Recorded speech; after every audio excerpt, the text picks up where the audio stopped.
The best advice I've ever heard people in podcasting, and I've heard this ubiquitously across the board, is you just keep going and you figure out how to edit. Says the guy who doesn't do the editing. Sound like really sound advice to me. That's good. All right. Well, we'll just forge ahead then. Let me start with our intro. Let me get our intro in there. Go for it. Welcome to the podcast that accompanies the DOT analysis platform, where we discuss real-time trends in the truck insurance market and explore answers to the questions you are not allowed to ask. I'm Ray.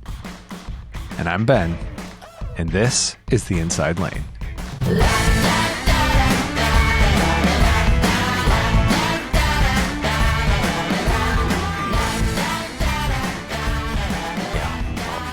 Say is that day after day, week after week, month after month, as I land on the entire market in market intelligence, and I just glance at the map that is showing the whole United States, I see less red and I see more green. And I think that's so fascinating because a year ago, there was a lot of red on the screen. And maybe we're reaching the end of that. I don't know. People talked about a couple of years ago, the cargo recession. Is that at an end? I don't know. You know, you mentioned a year ago, but really, I do market update videos for our clients on a regular basis. And it was just maybe 2 months ago. Oh, yeah. That I specifically compared the overall market with Great West book. And I think they were down. I could go back and watch the video. I think they were down 6%. And that was, I think, 2 months ago. So to see it at down 1% is... Well, look where most of that's from. Single unit is what's changing. And I wonder, and I don't know, because I'm not quite the math person that others are, but does that have to do with a base effect from what happened, call it 12 to 14 months ago after Liberation Day and things coming in from ports and single unit more? I don't know. It is interesting though, because a lot of times we go to market intelligence and just go straight to an insurance company. And there is some comparative data to market averages. So you are looking at market averages, but generally that's in the renewal rate and relationship duration, not like in the overall market. So it is an interesting thing to kind of dwell on for a minute. You know, here's something else though. You said a single unit. So remember, we can use all of our filters for the overall market. Oh yeah. So do as of 90 days ago. You want me to do just single unit? You want me to leave it at everybody? Well, leave it at everybody and just see. There's a couple of things that I want you to see. All right, 90 days ago. Yeah, look at that. See? That's 3 months ago. Yeah. Now, here's what's interesting. So you're looking at 3 months ago, right? Total down by 4%. So we're not doing the comparative, but look at the relationship duration. This doesn't have an insurance company on it. Only has the market average.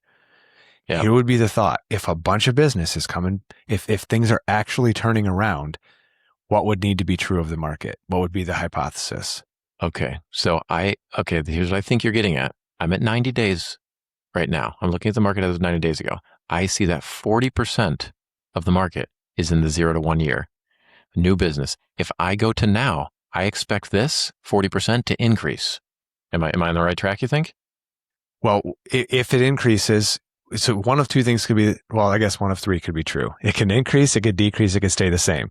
If it increases, what that would indicate is that there's more people entering the market. Yes. Remember, new business doesn't just mean new market entrance from a new authority. It could be, but it also just means first policy year business, which just means more has moved around in the industry, right? Right. So the numbers are going up because we see there's 348,000 policies, 40% in its first year. All right. So now let's go to as of now and compare that. As of now, 348,000 policies. Yeah. So that goes to 359. So 11,000 policies added, and the first year goes down. Okay. Unpack that for me. Well, it has to mean that the overall market and actually the mature market is growing. Which I Oh, think is a more powerful indicator of what's you know actually what that happening makes and sense turning with? around. One of the big narratives I remember, think back to 2020, 2021, 2022, everyone and their brother started a trucking company.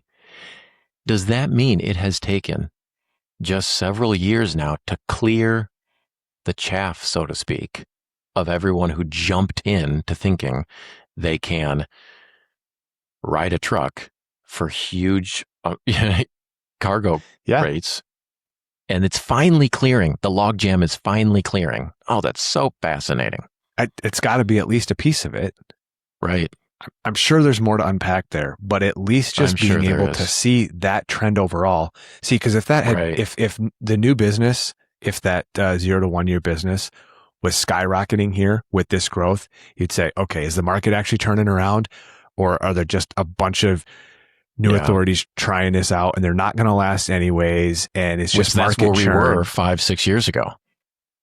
Right. And doesn't this feel like a healthier market if the growth is the mature market that's growing?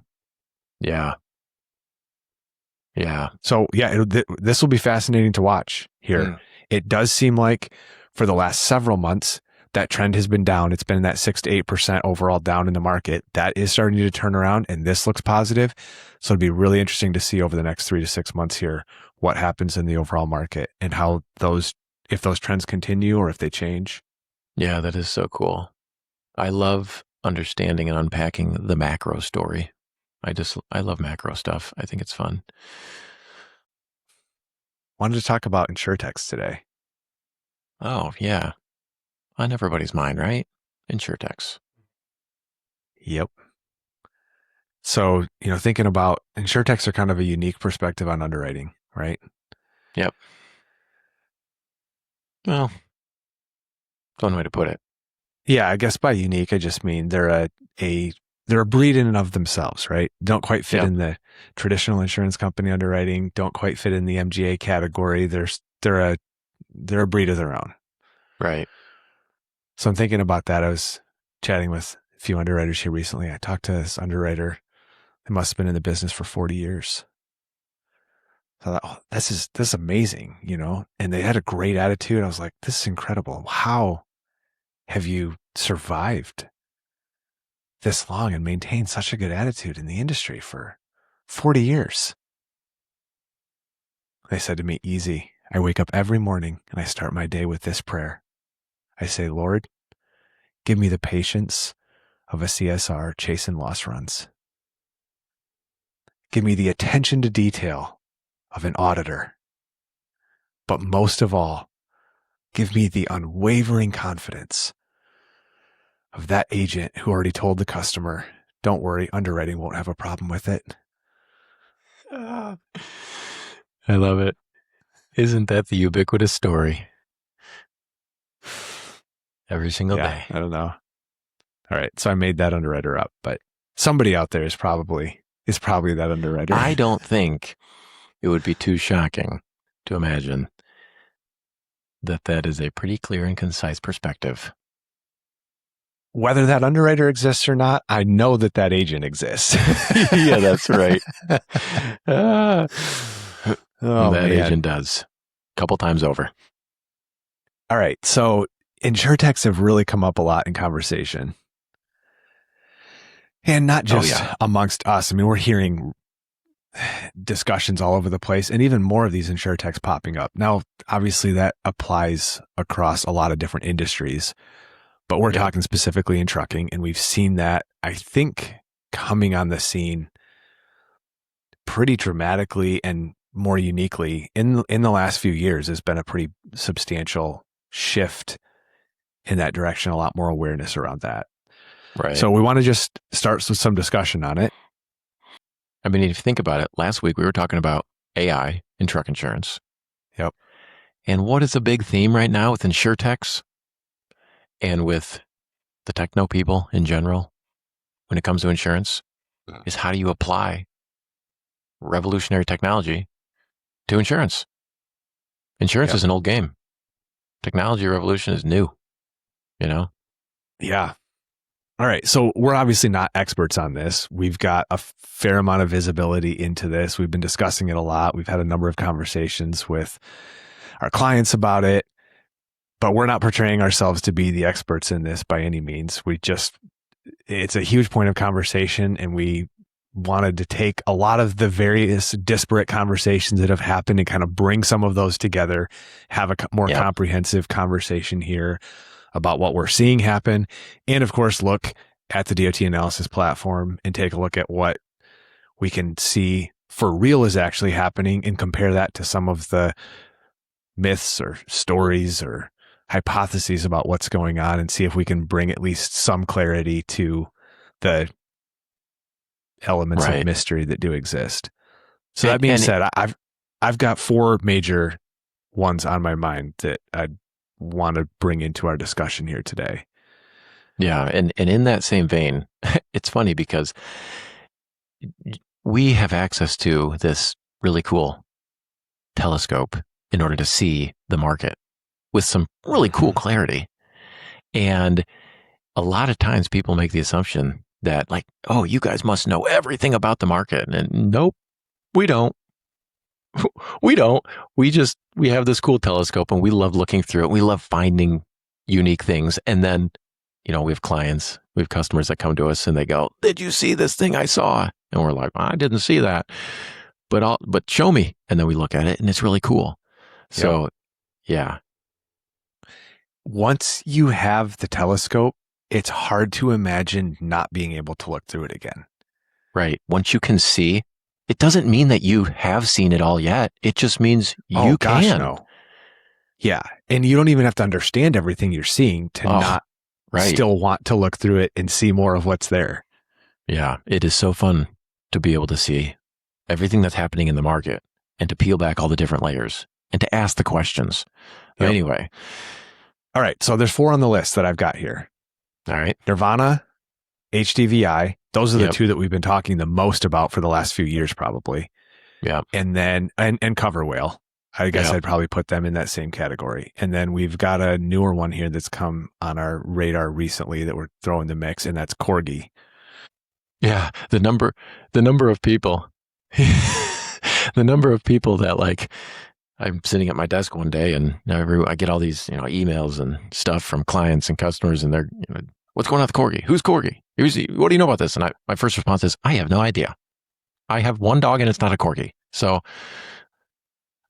let's figure this out together. Yep. That's been my perspective.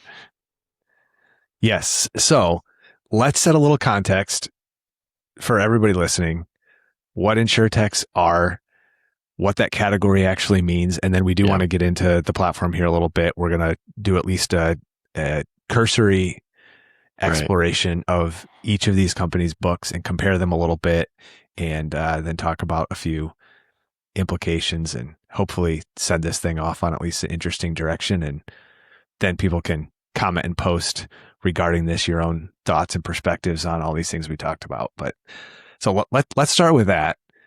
Define a little bit, what is this category of Insurtech? Kind of an invented word here recently. What does that actually mean? And how do Insurtechs differ from a traditional insurance company or an MGA that people have been working with for decades? Yeah, that's such a good question. People throw around the term like it actually is a defined term.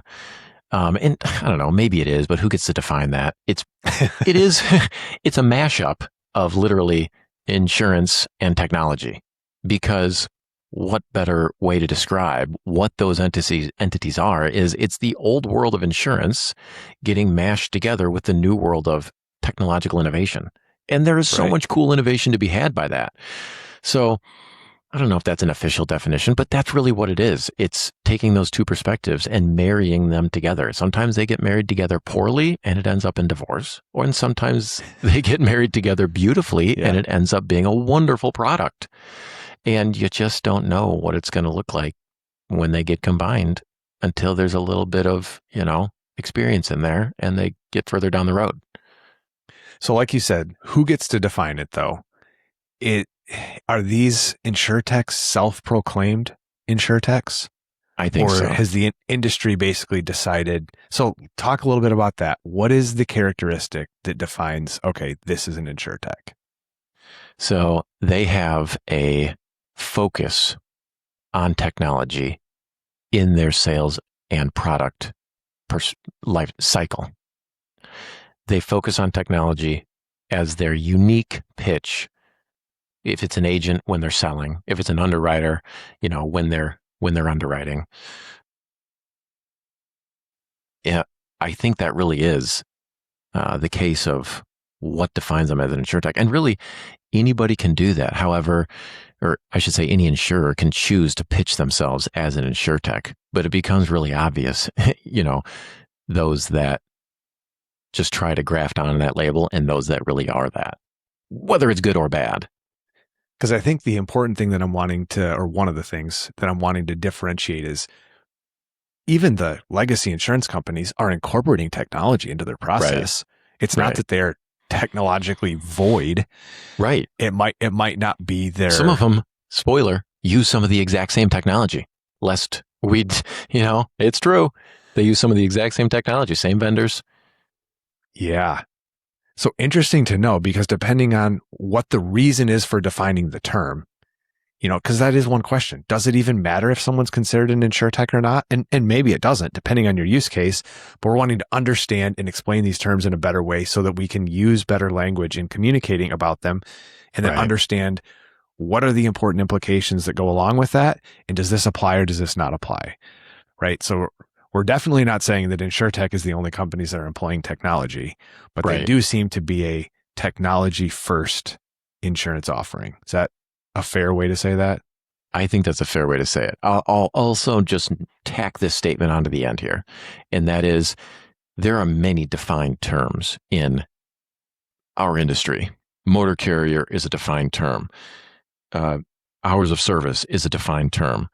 There's defined terms and defined acronyms galore. Mm-hmm. Insurtech is not one of those. Yeah. So I'll note that as well. But yeah, people or entities, insurance companies that are putting a technology first approach to their product. That's probably a good rule of thumb. All right. And then the other piece, I guess, that I would maybe get your feedback on this. The reason why a legacy insurance company wouldn't be considered an insurtech, even if they're deploying some of the same technology, is because insurtech seems to be the category of those companies that got into insurance. I guess we sort of said this in a way by saying technology first, but technology was their entry point into the insurance market. And really, or their unique offering. Yeah, but what we're seeing in the trucking specifically, would you agree with this? A general or an apparent not really strong understanding of truck insurance specifically, a very strong understanding of technology. So the technology is what's bringing them to the market, not the actual product itself. Is that an accurate way to think about that? And maybe a differentiator from some of the legacy insurers? Yeah, that's really, I like that. Although I don't know if that's entirely all encompassing, because they, what I have seen at least is they pull people from the industry that do know what they're doing and pull them out of some long-standing successful underwriting outfits in order to level up their level of expertise in this niche industry that is truck insurance. So they're not void of experience, but they didn't start with that experience and go, oh, let's start an insurance company. They started with the technology idea and then added their insurance ingredient to the mix. I think that's a good distinction there. I think so, because we don't want to misrepresent things, and we're not saying that these insurtechs don't know anything about insurance or they don't know anything about trucking. Right. Like you said, some of them do have longtime industry insiders who they have brought into their teams, and they do have that deep understanding. Yeah, and that's wonderful. That does seem to be a characteristic, though, of these companies. And one of the reasons why the insurtechs are new is that to kind of fit in that blanket category is you have to be this insurance or this technology first platform, Right. which more definitionally is someone who is just on the scene in the last few years here as some of these new technologies have emerged. Right. And that's understandable because what does technology innovate first? Technology innovates the simplest things first, and it gets more and more complex and innovates more and more complex things as time goes on. And Yeah. the niche of trucking is very complex. The risk is very complex. Yeah. It's not a homeowner's policy. Yeah. So let's take a look. I guess part of the reason we're alluding to that is because we did research some of these before the show here. We were pulling them up in the dashboard. We do see some things that are, well, I guess I don't want to color the picture too far before we get into it, but there are some signs at least that maybe there's less truck experience knowledge present here. And that's why I wanted to frame up that context a little bit before we move into it. So a few things, I guess one more piece of context in order to dig into this. The Insurtechs are a little bit elusive to discover, right? Because unlike a Great West, for example, who if you want to see Great West, you look at the Great West paper. But if you want to see Nirvana, you can't go look at Nirvana paper because Nirvana doesn't write on paper. There is no Nirvana paper. And this does seem to be a trend for, or a consistent thing across these Insurtechs, right? Right. None of them write on their own paper or their named paper. So it does seem like, and maybe there's an exception out there somewhere, not that I'm aware of, is that I'm not aware of an Insurtech who writes on a paper that's their own name, meaning that the Insurtech name is really the market presence name only, and not the actual writing paper or the ultimate financial backing behind the policy. Right. Are you seeing the same thing? Yeah, absolutely. Yeah, I agree. It's not the same as the fact that National Interstate has National Interstate in their paper. Acuity has Acuity in their paper. Great West has Great West in their paper. Well, to your point, there is no Nirvana paper. There's no HDVI paper. They are like, in my mind, I see them as a single purpose MGA.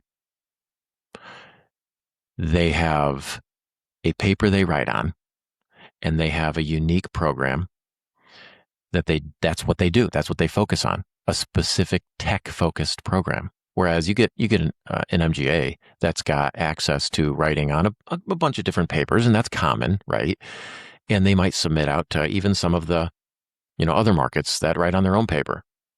But an Insurtech, at least so many of these examples that we find, they have their specific offering that they write on a paper for. So it's like they're a one product MGA.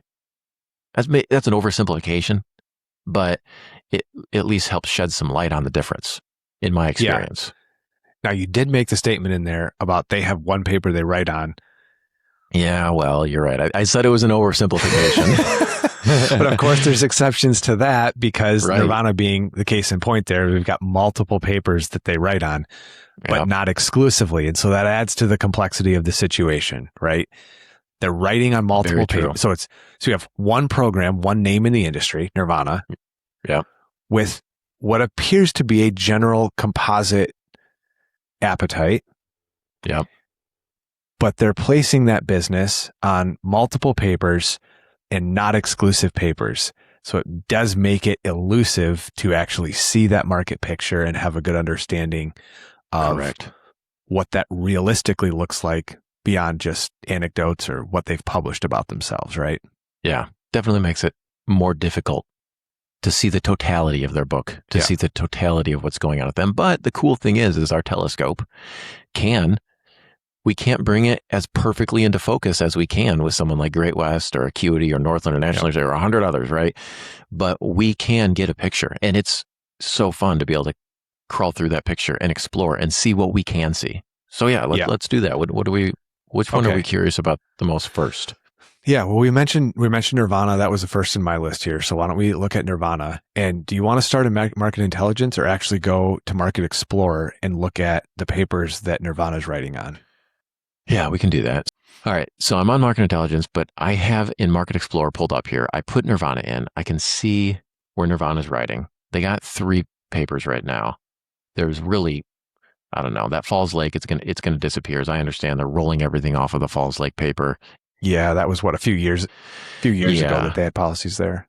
And we've seen that trend. They're falling off of Falls Lake and they're getting put on their other papers. So the majority of it is being tracked. If you watch the Serious Point America paper, it gives you a flavor for what's going on. Yeah. All right. So let's open that paper in Market Intelligence then and see what we find there. Okay. That sounds good. I'm going to do that. Here. All right. Here we go. Serious Point America Insurance Company. And we have, yeah, there we go. They're up. Yeah. So a little interesting. Obviously, they just started putting policies on this paper recently. So you see everything's either new business or that 1 to 2 year category, which also kind of throws off the renewal rate because there's not much data in that renewal rate calculator. Right. But that, yeah. So that really throws that data off. Okay. So scroll down. I'm curious to see the safety information. Not too bad, actually. Although that's probably because there's a lot of them. Like, look how many single units are in here. And some of these 2 to 5s. Like, let's just do this. Let's just look at stuff that's six units or greater.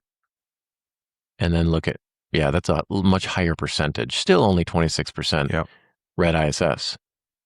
Now let's pull up the MS Transverse paper just out of curiosity here. They did have a decent number of policies on that. I'm going to clear this out and I'm going to go back to here. Look at MS Transverse. So most of it isn't on this specialty paper. Most of it is on this MS Transverse Insurance Company paper. So let's pull up that one. Yep. Inside of Market Intelligence here. And let's see what we get. So here's what's interesting. It appears that Nirvana is putting most of their fleet business on MS Transverse and most of their non-fleet business on that Serious Point paper. Did you notice that distinction? Yeah, for sure. So now let's look at the safety information here. This is most of their fleets.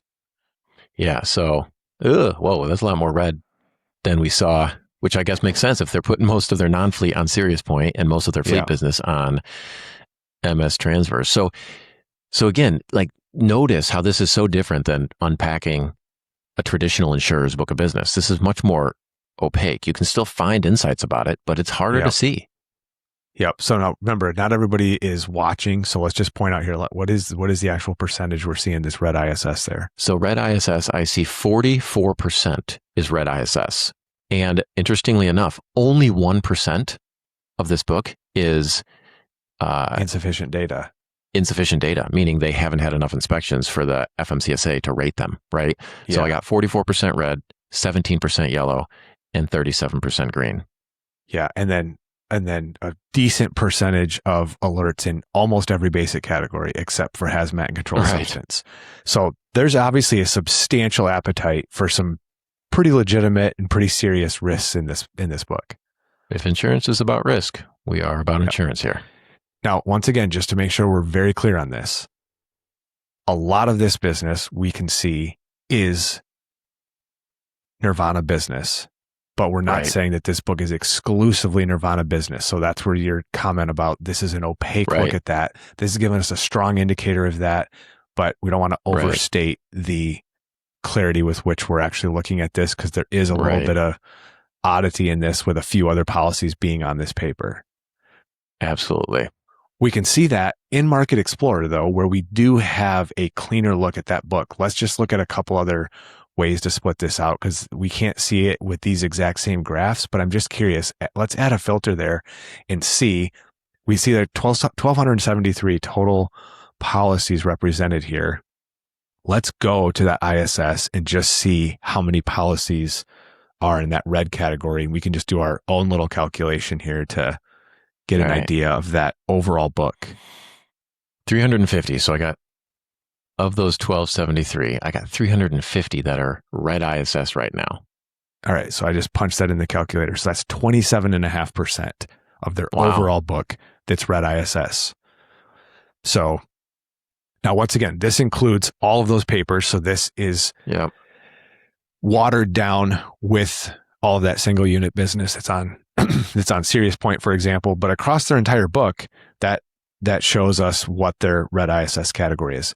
Now, I'm also curious. Let's clear that one and let's just see how much of their book has an alert. We can add basic alerts. I don't really care which ones. I just want to see how many of their motor carriers have one or more alerts.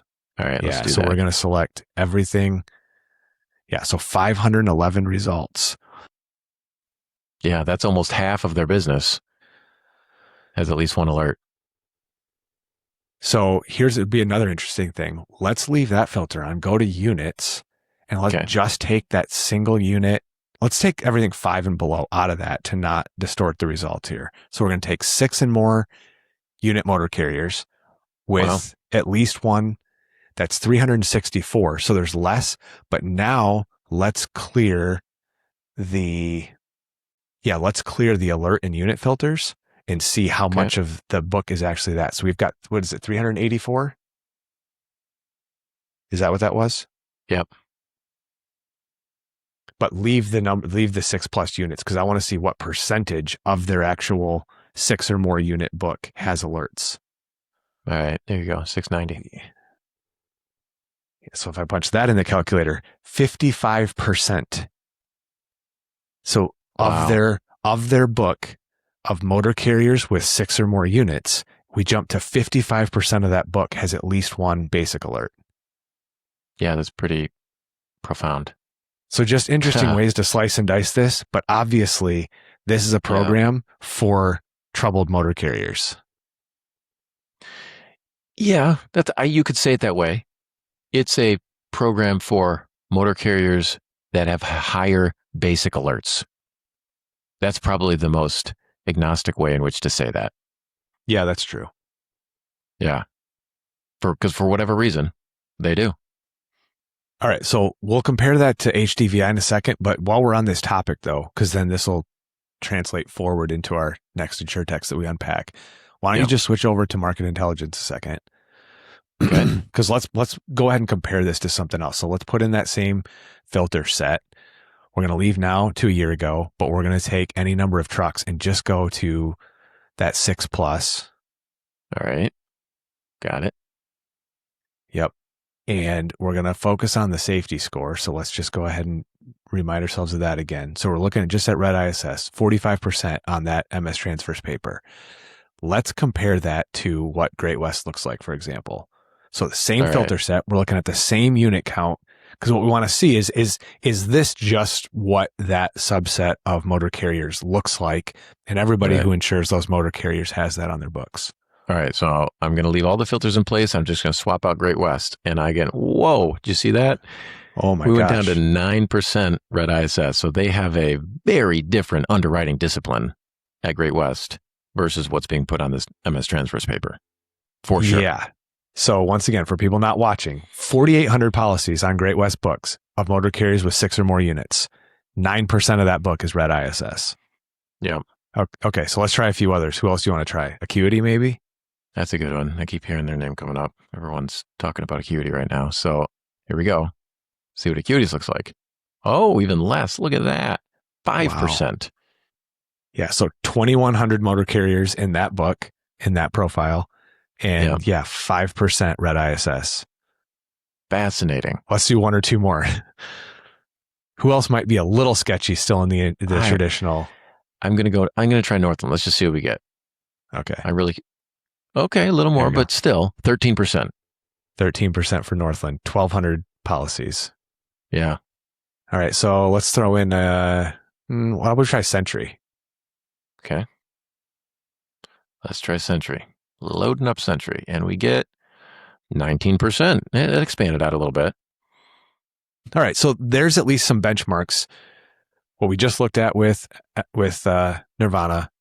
We're going to unpack a few others, but now we kind of sandwich in here. That's for context what this fleet down into that little bit larger non-fleet category to just take a few of the real small motor carriers out of there that distort the numbers a little bit. And only looking at that ISS score alone is not the most granular thing. It just gives us a high level picture though, right? Of how much of that carrier risk is on the books. Yeah, it's helpful to be able to set your understanding for what their underwriting appetite actually is, because all we're doing is looking at the data. All we're doing is looking at the reality of what is currently there now. Yeah.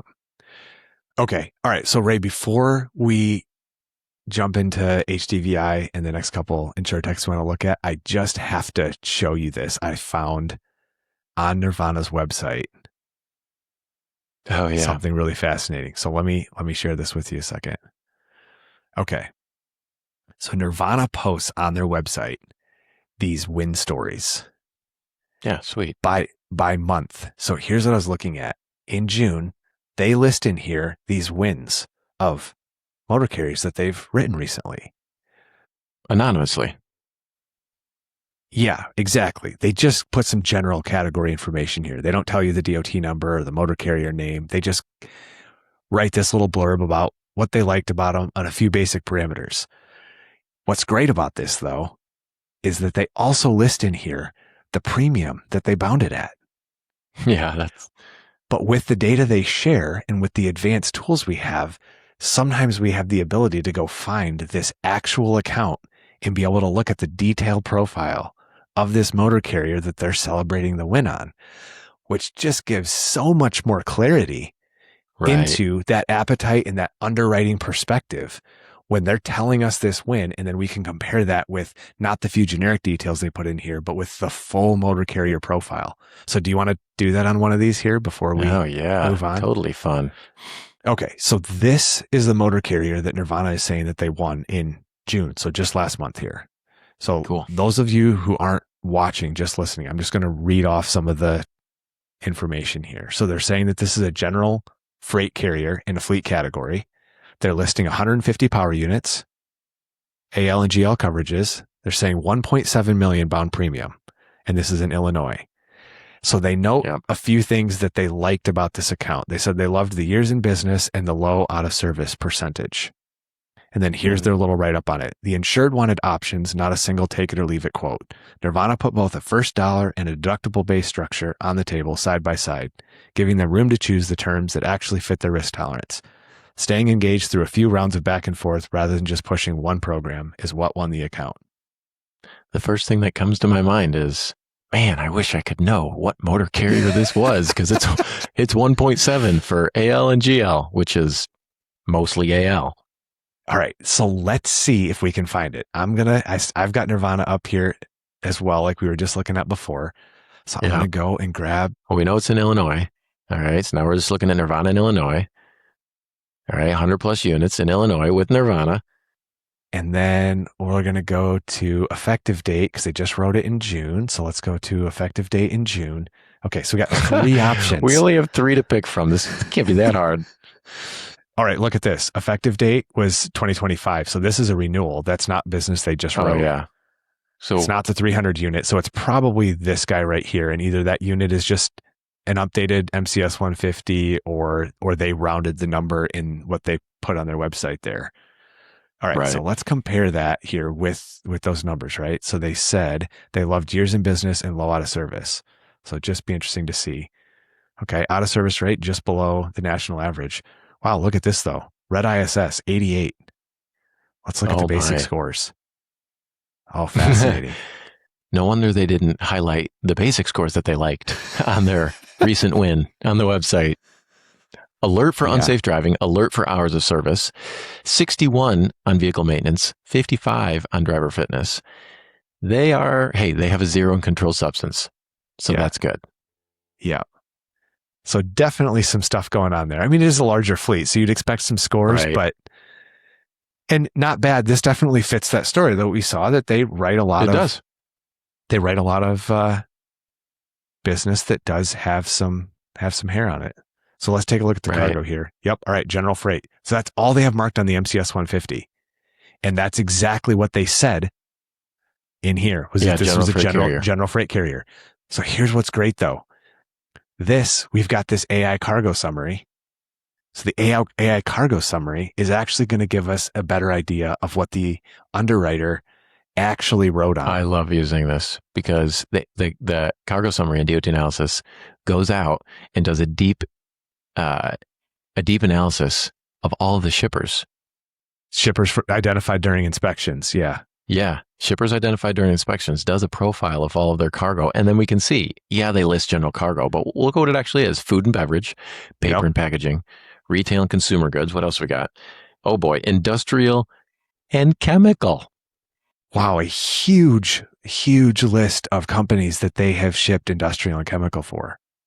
Yeah, really. That's fascinating. So they say general freight. I'm sure the underwriter knew that they do more than what is presumably considered but general either freight. way, fascinating to be able to see the motor carrier in detail that they were willing to write and For the terms under 1.7 which they million. wrote them for 1.7 million. Yeah. Now, interesting. Let's take a quick look at the history here, not only of the scores, but look, they took them from Wesco. Yeah. That's so We've been talking fascinating. about that for a while, that Wesco's kind of winding their book down. So MS Transverse picked them up from there. Yeah. Okay.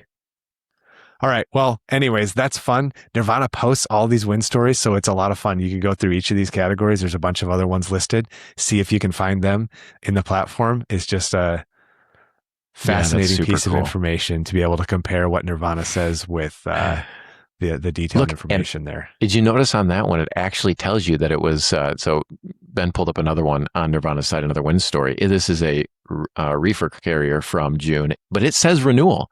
So just go look for the renewal in DOT analysis for a 80 unit in Washington State. And the premium, $700K. Yeah. That's sweet. Okay. That's a lot of time with Nirvana. We got to get through, at least briefly, 3 more of these Insurtechs here. So let's move on. Yeah, let's jump into HDVI. All right. Let's see. There we go. I'm going to pull up HDVI. I was still on Century. We were talking about that before. So I'm just going to clear that out.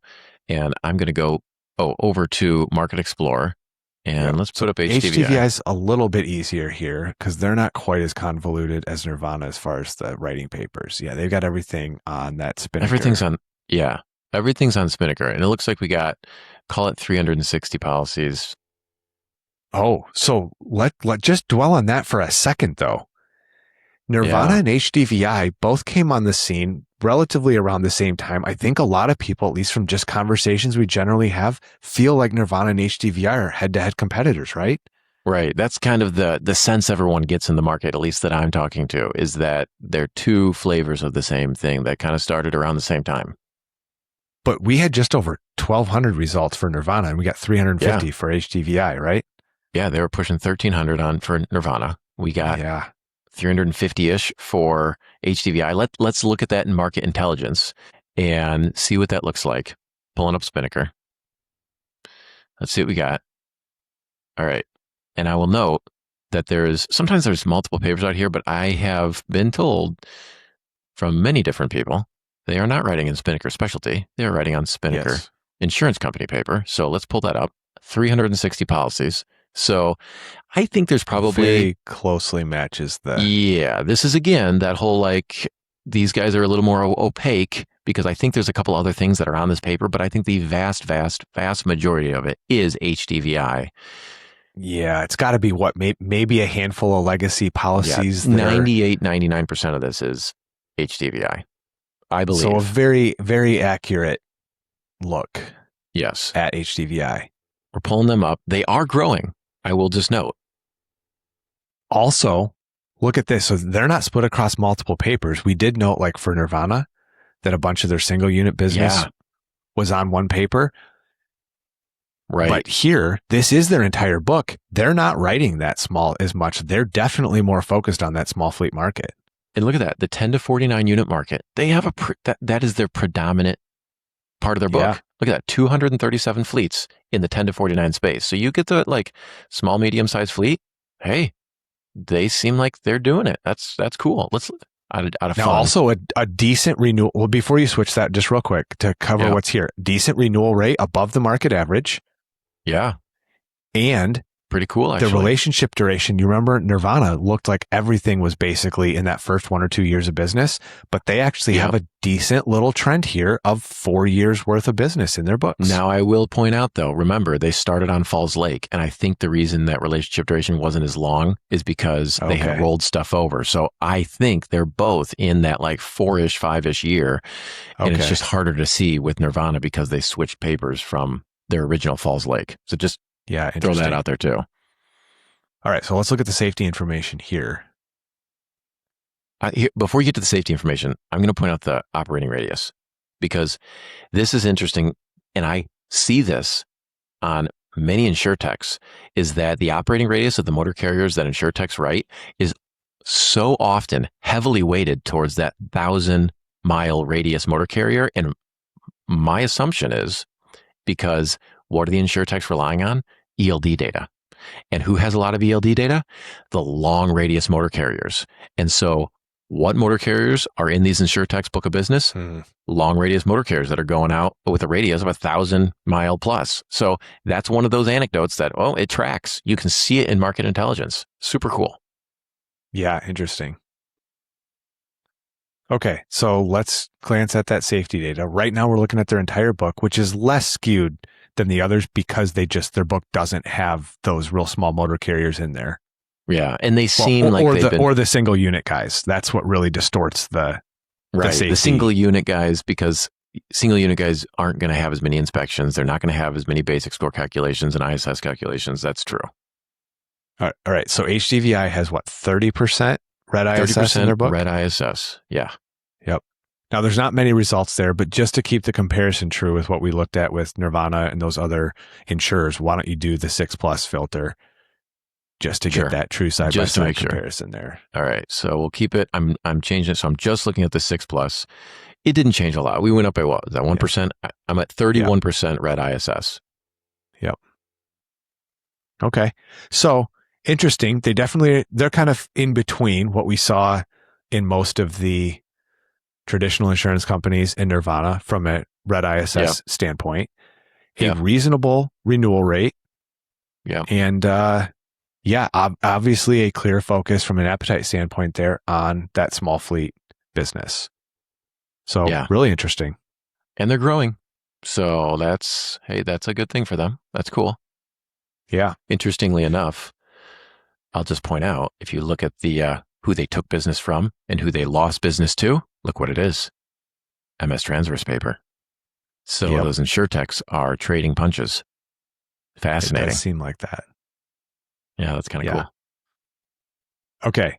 So lots more we could unpack with this, but just to continue with our general overview here, let's just talk briefly about CoverWhale. And boy, if we thought Nirvana was elusive, CoverWhale is really elusive as far as identifying their market presence. They're writing on, I think they list on their website, 8 different insurance companies that they write papers with.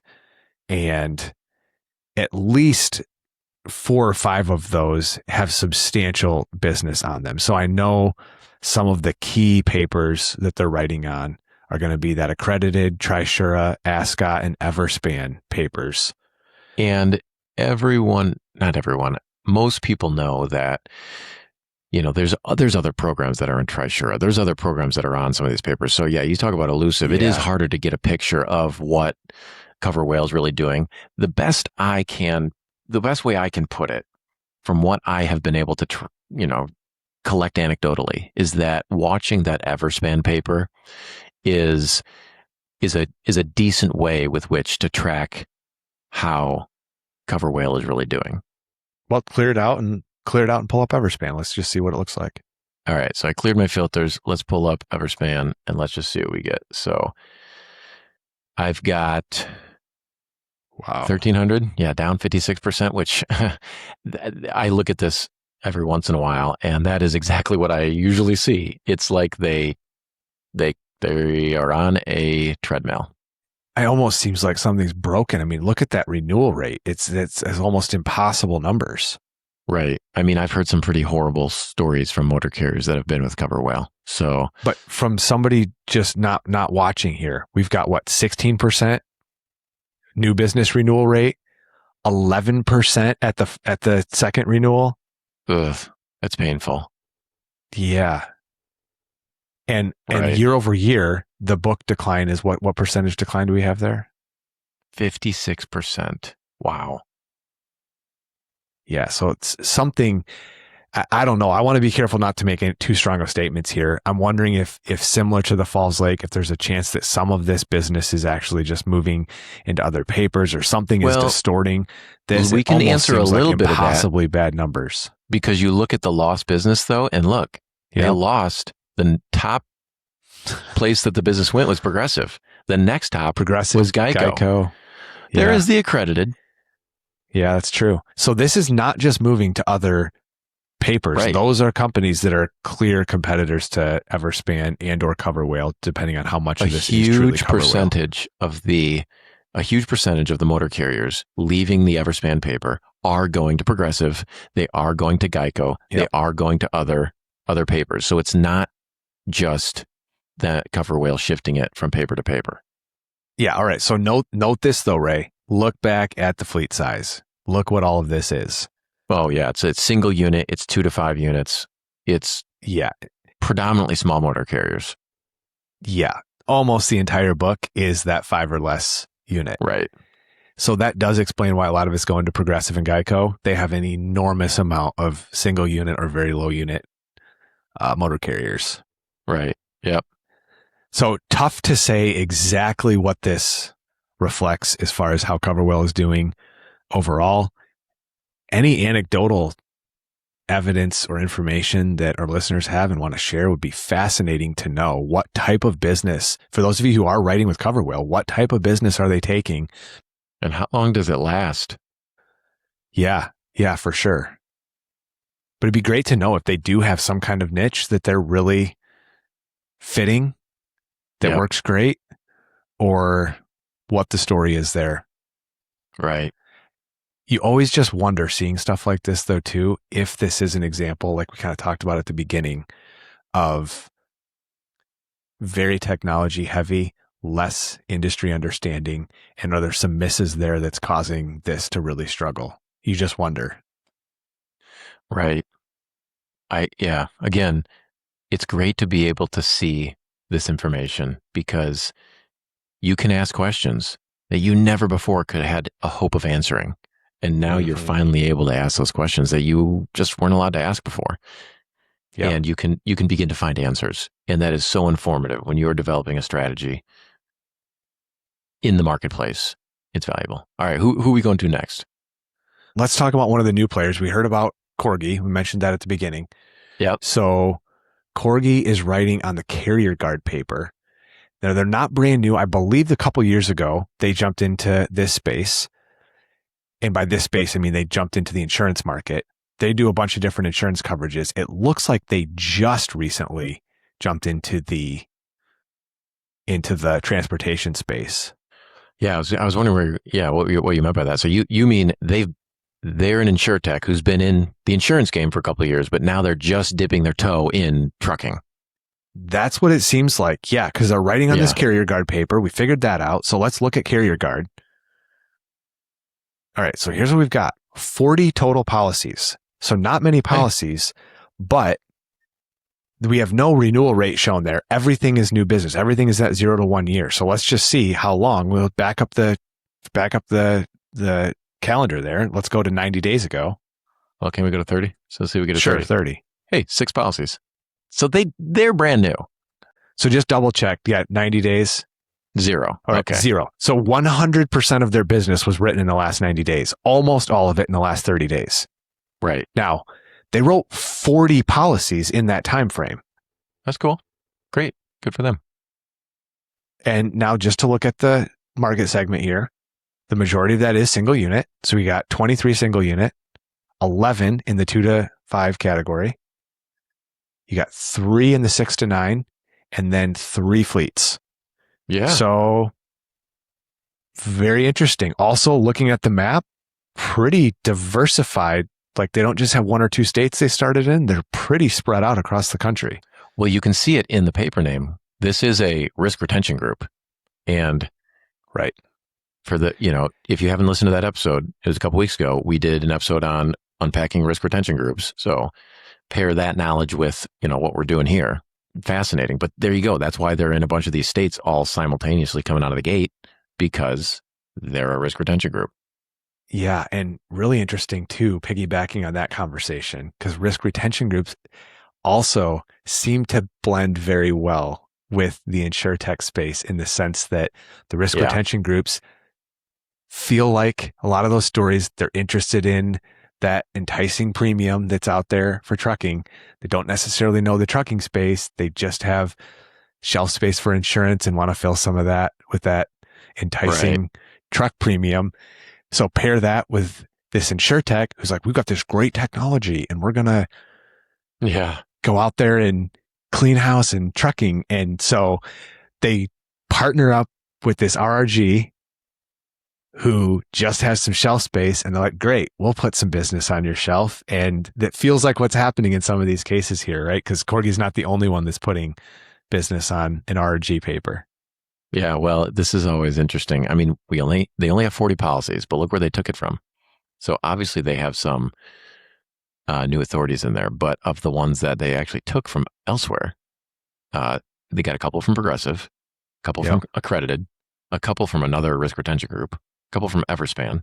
They do have one from Canal, another risk retention group. Yeah, it's fascinating. Yeah. So interesting. We just looked at Everspan talking about CoverWhale there. So just click on that a second. What policies did they take from Everspan? They got two. Oh, interesting. D&E Freight and Gaios Trucking. So an 8-unit and a single unit. Yeah. So click on that 8-unit a second. Let's just be curious to see what they took from Everspan. Oh, gee. So red ISS, unsatisfactory accident rate, 48% driver out of service. Oh, my. So let's take a look at the scores on this guy a minute. Just because this is going to be indicative of... Oh, boy. Unsafe driving, 93% alert. Hours of service, 97% alert. Driver fitness, 88% alert. Controlled substance is not an alert, but it is at 76%. So like 2 points below alert. Yeah. Yeah, this is getting real. Jump over to the history a second. Let's just see. I know it came from Everspan, but I'm curious. Oh boy, Everspan. Let me go to equipment here. Let's just see what 13 inspected power units. So are they 8 units? No, most likely Doubtful. not. Yep. Let's see what they're doing for cargo. So they say general freight on their MCS 150, and they wrote in Amazon retail on the free text space on their MCS 150. But here's what they're actually doing. Yeah, because that's not a field, right? That has to be a write-in. Yeah, that's a write-in. So they wrote the words Amazon retail back in January on their MCS 150. But they're doing kind of for Amazon? all sorts of stuff. I don't see Amazon as a single. I mean, they could be, but it doesn't appear it. And they got a lot of other stuff that they are hauling. Okay, so I just wanted to see history. Unless you got something else you want to look at here. No, history. Here we go. Okay. So we know they're with Everspan. I want to see what actually happened there. All right. So it looks like that was their first coverage was Everspan a few years ago or back in 2025. Oh, look at that though. So their policy was effective June of 2025. It renewed in June of 26. And was immediately canceled 30 days later? Oh, so it's like, did Everspan process the renewal, not realizing what they were doing? And then we're like, apparently. Oh, never mind. I don't know. Something led to a cancellation a month after the renewal. Right. And then here we go. We go from one Insurtech to another. So brand new Corgi jumps in to, save the day and picks up this motor carrier. Now, all right. We always say like, we're not going to be the judge of whether things are good or bad, right? It just is. Maybe they got paid well for this premium, but it is interesting as a new market entrant, Corgi just writing their first business here in the last 30 to 60 days. What kind of business are they writing? Fascinating to see this profile as one of their... And this is just a random motor carrier we clicked on here in their book. But it is one of the few that has more than 5 units though. They've only got a handful that are more than 5 units. So it is one of the few in that category. Yeah. Yeah, that's so fascinating. Here's another one. Where'd they come from? Oh, yeah. This one's got some volatile equipment Yeah. numbers here as well. So it's so fascinating to be able to have this data at your Yeah. fingertips. Decent scores. Oh, in look this. at that. Yeah. Decent scores in this one. That's not bad. That's cool. Maybe they got a good one. Yeah. That's great. Before we jump off this topic here, let me send you this link, Ray. Pull up Okay. Corgi's site. They actually have their underwriting guidelines posted. And so that's always fascinating as well, right? Like we want to take into account what they're saying. This platform just gives us the ability to validate it. So here's really interesting. They say what they insure and what they don't insure. Oh, yeah. This is cool. All right. So we're on Corgi's website. What is this? It says at the bottom here. Well, so yeah, the highlighted stuff, though, what they don't insure: passenger, household, livestock, tow, Garbage and waste haulers. I noticed the freight on the market intelligence page there did not have any of those categories. Most of it was general freight and pretty generic stuff. Didn't find anyone that was hauling explosives, and there was no radioactive material. So, hey. Yeah, at the bottom it says, we also can't write you if you have an out-of-service order, well, I guess that makes sense, or unaddressed CSA scores in unsafe driving or crash indicator. Well, what was interesting, though, is that account that we just looked at with 8 trucks had wasn't like a 48% driver out of service? Hold on. Yeah, let's go back to that. What was that? Was that this? That was this one right here I had up. D&E Freight. Oh, yeah. Okay, D&E Freight. And looking at the score, they have 93% unsafe driving alert. Yeah. They have 97% hours of service alert. They say right on their website, they can't write you if they have unsafe driving or crash indicator. Oh, a crash indicator. What was their crash indicator? Well, that one was 0, but they definitely have unsafe driving. Okay, so let's do this then real quick, because this is great to be able to validate information. That's the whole point, right? Because we don't have a reason to assume that their guidelines are wrong. This is valuable information to have. We just want to be able to compare it with. Well, now I have a reason to assume their guidelines are wrong. All right. Well, let's go to Market Explorer, though, where we've got the best filtering tools. All right. So Market Explorer, got it pulled up. What do you want to do? Pull up Carrier Guard there. So let's just put in their filters, right? They told us that they're not going to write a unsafe driving alert, right? All right. So let me go to alert type, and I'll say show only those with unsafe driving. Is that what you want? Yeah. Let's see if there's any of those. So we've only got the 30 or 40 results here. Interesting. Yeah. So they've got 5 policies already that include unsafe driving. I thought they didn't write that. Fascinating. That is so fascinating, because they wrote all those in the last, call it 30, 40-ish days, at least within the last 2 months. And they have exactly what their underwriting appetite says they don't want. The effective date's right there. Yeah, you're right. Effective 7/21. Oh, all within 7/23, 7/24. Yeah, most of these they wrote last week. Wow. Really interesting. That is really interesting. Well, that is what I would call the difference between their stated appetite and their actual appetite. Super interesting conversation. It's been so fun to unpack each of these things. I know we've kind of went a lot of different directions in this conversation today, but I mean, what else are you supposed to do? How do you unpack a topic like this without taking the time to actually dig into some of the minutia, follow some of these threads and try and uncover what's actually happening in the market, and then taking the time to actually put them all side by side like this and see what the trend differences are between these different insurtechs has been a lot of fun. And if you are a professional in this niche market of truck insurance, having a tool that can peel back all the layers and reveal to you data that you can find truth in is just absolutely a necessity. It's so fun. It's so fun to be able to apply that. I mean, I guess people are doing it without it, but I don't know. Maybe that's just like we said at the beginning. Like once you look through the telescope, it's hard to imagine not having it, but maybe if you never do, you don't know. Live blissfully. Yeah. I don't know. Ignorance is bliss, I suppose. All right. Well, I'm looking forward to seeing what the comments and feedback are from this. Hopefully some of our listeners have some good stories or interesting insight to add. And as always, if we get good information like that, we'll rehash it and bring it out in a future episode here and talk about the updates and things that we got, and just continue the conversation.